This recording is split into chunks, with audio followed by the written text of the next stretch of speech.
I'm not surprised. But I don't think it will go north anymore. I mean, the fact we have to note is that the number of COEs will remain the same, you know. Yeah, the measures does not right. affect the car population. That's right. That's fundamentally at all. Hasn't changed. Yeah. The supply is still exactly the same, right? It's only the demand that is going to have an impact. Yeah. And you have to bear in mind there's a big segment of cars within $30,000 to $37,000 OMV that attract maybe something from between 5,000 to 8,000 incremental ARF.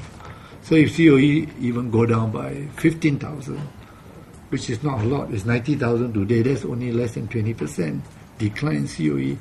Actually, there's a net decrease in the cost of the car. To the guy buying those cars.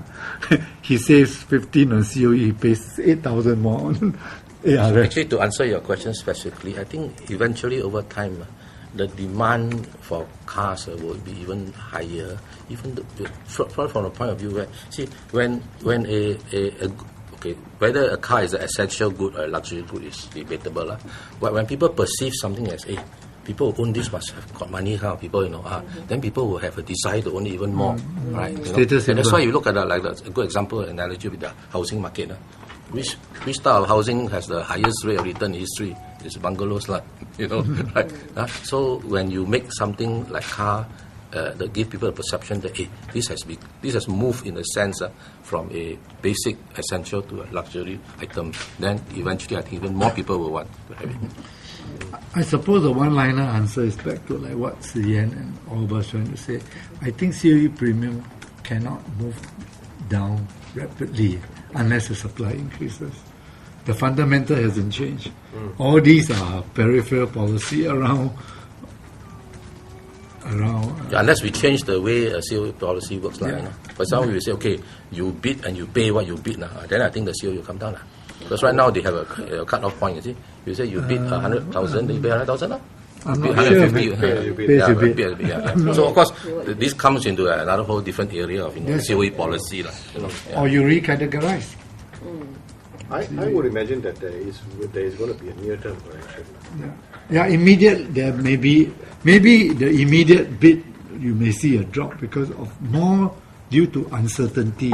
But the thing is, the psychology of the public is that when they see something drop, all rushing to buy. They might rush in, or they might hold back some more. Say, it can drop some more. Right? We can't quite figure out what the public is. Yeah. There is one part of this part we don't know. Who will rush in. Yeah. But I think by and large people say it's dropping, wait some more. It's only when it's going up that people chase. I mean, that's how we observe the property market and also the car market in the past. But it hasn't been that way if you go back 6 months ago. COE, 6 months ago because it has dropped and then it's gone up. It's dropped, but the trend line has been no.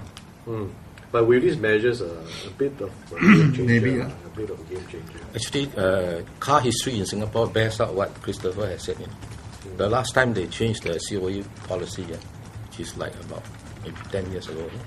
That particular change, in that month, everybody was waiting. So the thing dropped from $25,000 to $100. 10 years ago would be when they changed to the open correct. So in that month, in fact, I still remember in that month, I don't have a driving license. I don't drive, but I do own a car. So I was bidding for a car. I said, okay, that's the right time. So I got $100.